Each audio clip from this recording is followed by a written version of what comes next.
the key themes that I discussed at the roundtable here at the U.S. Asia Centre in Perth had to do with where the U.S. Australia alliance is going with a new administration.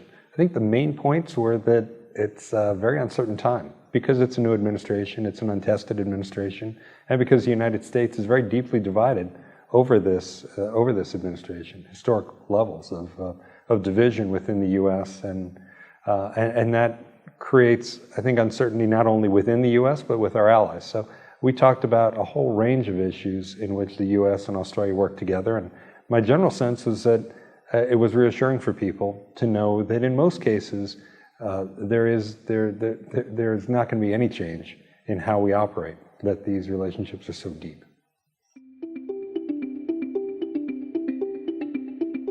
Yeah. Well, I think that I've been a diplomat long enough and also a fan of Australia long enough not to try and guess or second guess or counsel Australia too much. This has been an extraordinarily successful country that has navigated its foreign policy exceptionally well in a way that most countries are envious of.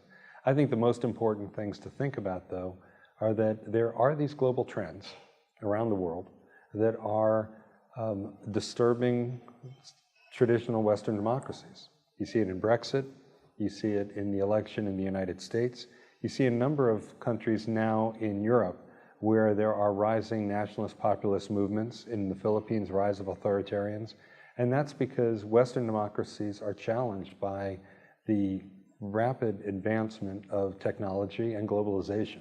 So in developing a foreign policy that works, factoring in that rising level of uncertainty, anxiety, and fear in the populace is going to be critical.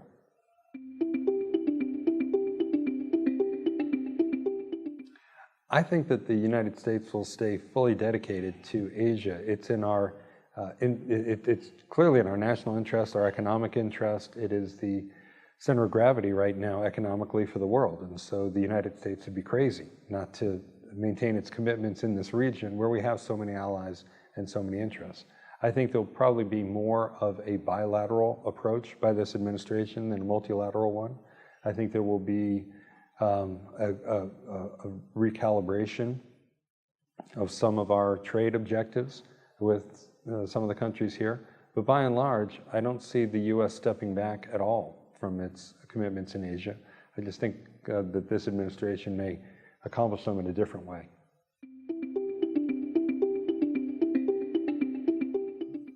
I think we're better positioned than most, in part because we have better technology than virtually any other Western democracy, but more importantly because we have real trust between the United States and Australia, and we share information in a robust way that allows both of us to be safer. So in terms of facing these asymmetric threats, the United States and Australia are better positioned than anyone. On the other hand, does that mean we're safe? I don't think so. I think this is one of the more challenging issues from a security position that we've ever faced, in that for the first time, private individuals, relatively small groups of either terror organizations or criminal networks can do disproportionately great damage to nations if we don't get our cyber piece right, our cybersecurity right. I think political leaders in the Western world have to get real with the public. The public feels what's going on. They understand that technology is taking away their comfortable assumptions about what their life is going to be like at a rapid rate. If you're a bus driver, a truck driver, a cab driver, or you drive a forklift, you're worried about what autonomous vehicles are going to do to your livelihood, and you want the government to give you some solution.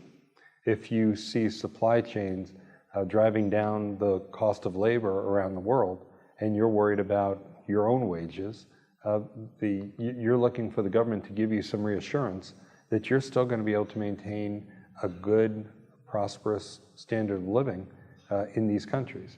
And I think that we have not been thoughtful enough in communicating to the public about where technology is leading us, where globalization is leading us, how we're going to make sure that everyone does better as a whole, but even for the pockets of the country that are most likely to have a negative effect from these things in the short term, that we're going to look after them too. And that is a message that people are waiting for the parties to deliver and answer in a convincing way. Oh, I love Perth. This is my 17th time to Perth. Most of the stays have been long ones. I set the record among United States ambassadors for visiting WA and Perth in particular. So I've gone native. And asking me to pick my favorite things about Perth would be like, asking you to pick your favorite things about your kids. I just love the place. I'd say the things that I love about Perth most, though, if I had to break it down to a few, one is just the optimism. There is a positive, optimistic energy in this city. I think there's a physical splendor, there's wonderful wines, there's the great food, but those are things that draw people here. The thing that keeps them here is the attitude of the people. Positive, calm, optimistic, and good mates.